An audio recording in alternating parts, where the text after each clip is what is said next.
Hi the well गुरु में आपका फिर से स्वागत है। मैं अरुण सर क्लास 10th का वास्तविक संख्या के इंपोर्टेंट टॉपिक को पढ़ा रहा है और आज मैं पढ़ाने वाला हूं भाज्य संख्या, जो कि बहुत ही जबरदस्त ट्रिक के साथ है। तो आप वीडियो पे बने रहिएगा, वीडियो को स्किप नहीं कीजिएगा, ठीक है। चलिए, तो आपके मैट्रिक परीक्षा के लिए यह काफी इंपॉर्टेंट है, इसलिए इसको आप देखिए और जो भी वीडियो आप देखते हैं क्वेश्चन बैंक उठाइए और उसमें उससे रिलेटेड क्वेश्चन को देखिए कि हाँ सर जो पढ़ा रहे हैं वो बड़ी है कि नहीं, बढ़िया है कि नहीं, वह क्वेश्चन से टैग कर रहा है कि नहीं, इससे जो भी बता रहे हैं VVI उससे क्वेश्चन है कि नहीं, आप खुद देख सकते हैं, ठीक है ना। किसी के कहने या सुनने से नहीं होता है, आप अपनी पढ़ाई अपने ढंग से कीजिए, जैसे बताया जाए वैसे कीजिए, ठीक है ना। तो आइए हम आज देखते हैं भाज्य संख्या, ठीक है। भाज्य संख्या किसे कहते हैं, पहले इसका डिफिनेशन समझना भी जरूरी है।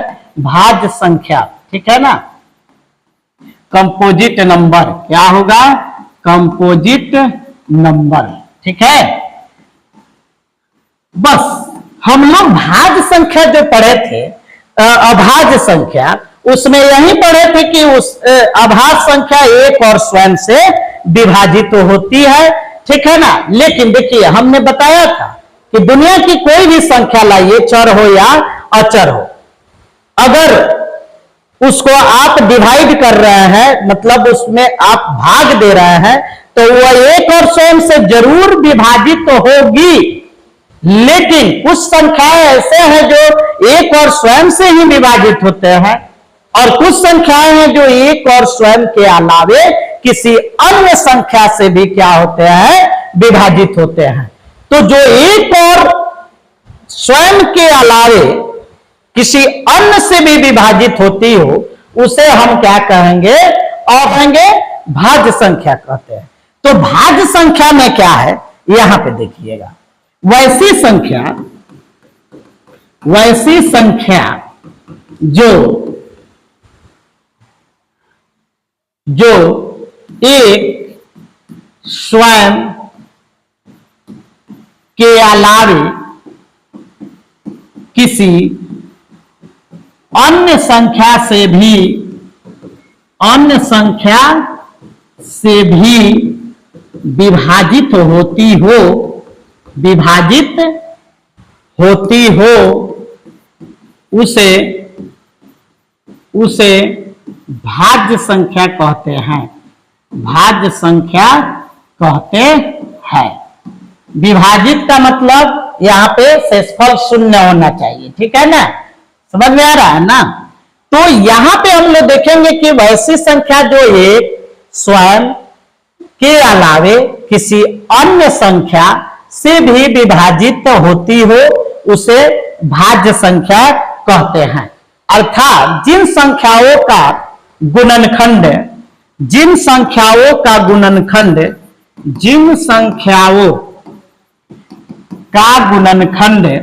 क्या हो, गुणनखंडों की संख्या कितनी हो, तीन हो, उसे भाज्य संख्या कहते हैं। उसे क्या कहते हैं, भाज्य संख्या कहते हैं। ध्यान रहे, तीन का मतलब तीन नहीं, तीन किस्म का हो। तीन किस्म कौन कौन सा, एक स्वयं और एक क्या होगा, अन्य संख्या। एक स्वयं और एक होगा अन्य संख्या, ठीक है ना। तो जिन संख्याओं के गुणनखंडों की संख्या कितनी हो, जिन संख्याओं के गुणनखंडों की संख्या तीन किस्म का हो, उसे हम भाज्य संख्या कहते हैं, ठीक है ना। तो यहाँ पे ये चीज देखते हैं हम लोग कि कोई भी संख्या अगर आप लेते हैं और उसका गुणनखंड ज्ञात करते हैं और उन गुणनखंडों में एक तो आएगा ही आएगा और जो संख्या होगा वो भी आएगा, यानी स्वयं भी आएगा, उसके अलावे भी अन्य कोई संख्या आ जाता है, तो वह संख्या क्या कहलाएगा, भाज्य संख्या कहलाता है, ठीक है ना। तो यहाँ पे हम लोग क्या समझेंगे, यहाँ पे समझेंगे कि कोई व्यक्ति है, जैसे मान लीजिए व्यक्ति मोहन, ठीक है ना, मोहन कोई व्यक्ति है, ठीक है, मोहन क्या है, मोहन कोई व्यक्ति है, मोहन को कितने पुत्र हैं, तो तीन या तीन से अधिक, तीन या तीन से अधिक पुत्र है, ठीक है ना, तीन या तीन से अधिक पुत्र है, तो वो क्या कहलाएगा, मोहन यहाँ पे कहलाएगा भाज्य संख्या, ठीक है ना, और तीन या तीन से अधिक जो पुत्र हैं वो पुत्र कहलाएंगे कौन सी, गुणनखंड कहलाएंगे, क्या कहलाएंगे, गुणनखंड कहलाएंगे। तीनों का क्या नाम हो सकता है, तीन का कम से कम, एक का एक, दूसरा का स्वयं और तीसरा अन्य संख्या, ठीक है ना, यही उनके तीनों पुत्र का नाम है। अर्थात मोहन एक व्यक्ति है, उदाहरण के साथ समझिए, मोहन एक व्यक्ति है जिसको तीन या तीन से अधिक पुत्र है, उन पुत्रों का नाम है एक, स्वयं और अन्य संख्या, ठीक है ना, क्या नाम है, एक, स्वयं और अन्य संख्या। इस तरह से कहानी भी बना के लिखोगे तो तुमको समझ में बहुत बढ़िया से आ सकता है, ठीक है। तो ये चीज है, इसको आप स्क्रीनशॉट ले लीजिए, हम आपको फिर उदाहरण बताते हैं, ठीक है। चलिए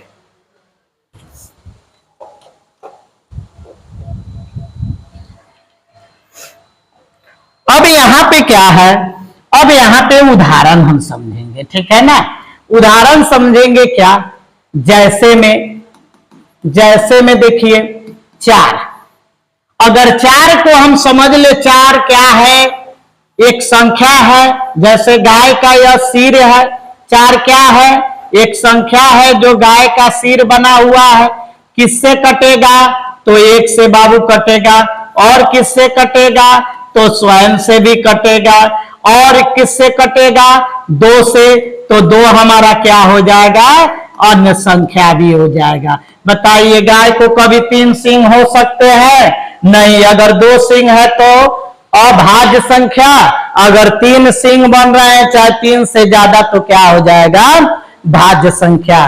ध्यान में रखिएगा, एक से भी कटा चार, स्वयं से भी कटा और अन्य संख्या दो से भी कटा, तो यहाँ पे तीन नाम हो गया कि नहीं हो गया, एक, स्वयं और अन्य संख्या। तो जिनके तीन पुत्र हैं वो भाज्य संख्या कहलाते हैं, ठीक उसी तरह हमारा चार क्या हो जाएगा, भाज्य संख्या हो जाएगा। देख लो बाबू, अगर 6 है, 6 गाय का सिर बना हुआ है, तो सिंह पर तो एक आएगा ही, स्वयं भी आएगा, स्वयं ना लिख के यहाँ 6 भी आप लिख सकते हैं, उसके अलावे 2 से भी कटेगा, 3 से भी कटेगा। बताइए गैया के 4 गो सिंह बन सकता है, 4 गो सिंह बनेगा तो 6 हमारा क्या हो जाएगा, भाज्य संख्या हो जाएगा, ठीक है ना। एज लाइक दिस, इसी तरह आप उदाहरण लिख के आप कर सकते हैं, 10, 15, नहीं 95, 100, ठीक है ना, इत्यादि, ये सभी क्या है, तो ये सभी भाज्य संख्या है।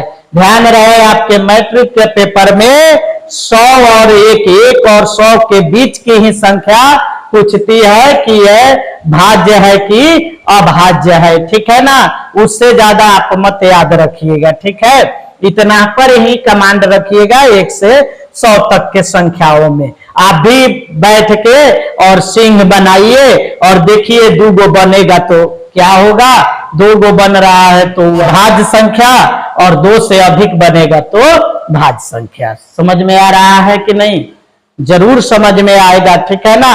गुणनखंड करना मतलब यह किससे किससे कटेगा, किससे किससे विभाजित होगा, यही चीज आपको लिखते जाना है और सिंह को बनाते जाना है, ठीक है ना। अब यहाँ पे बात आता है सबसे छोटी वीवीआई क्वेश्चन है, रख लीजिए, सबसे छोटी अभाज्य संख्या, सबसे छोटी भाज्य संख्या, ठीक है ना, सबसे छोटी भाज्य संख्या क्या होगी, 4 होती है, 3 भी नहीं होगा, 3 भाज्य संख्या है, 2 भाज्य संख्या है, तो 3 जो है यहाँ पे देखिए सबसे छोटी भाज्य संख्या 4 होती है, 3 अभाज्य संख्या है, 2 अभाज्य संख्या है, एक कुछ भी नहीं है, तो 4 सबसे छोटी क्या होगी? सबसे छोटी भाज्य संख्या होती है। भाज्य संख्याएं कितनी होगी? तो भाज्य संख्याएं भी अनंत होती है, भाज्य संख्याएं भी अनंत होती है।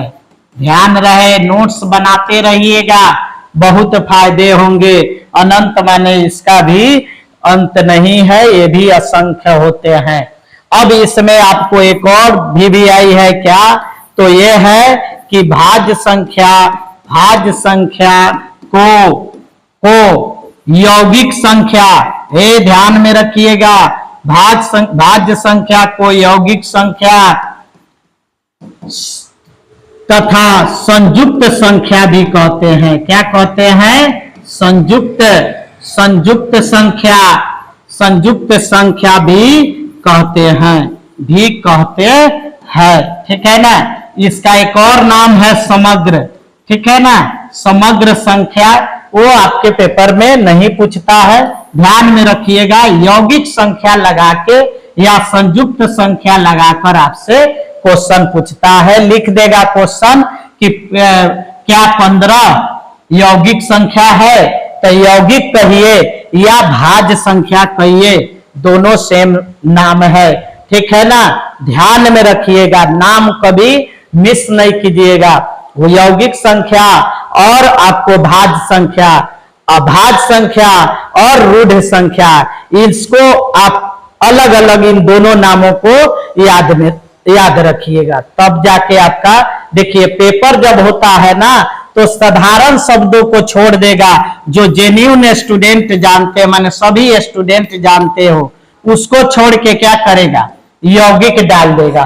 क्यों डालता है? ताकि जो इंटेलिजेंट स्टूडेंट है वही इस क्वेश्चन को सॉल्व कर सके, बाकी जो एवरेज वाइज बच्चे हैं उनसे यह क्वेश्चन सॉल्व नहीं हो, ठीक है ना। तो संयुक्त संख्या भी इसको कहते हैं, ठीक है।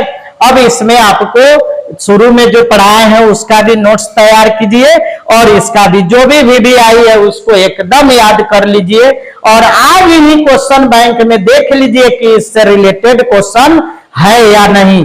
अगर है तो आप मेरा चैनल है उसको सब्सक्राइब कर लीजिए और जो भी वीडियो डालते हैं उसको देखिए, आपके आगामी मैट्रिक की परीक्षा के लिए काफी इंपॉर्टेंट है, ठीक है ना।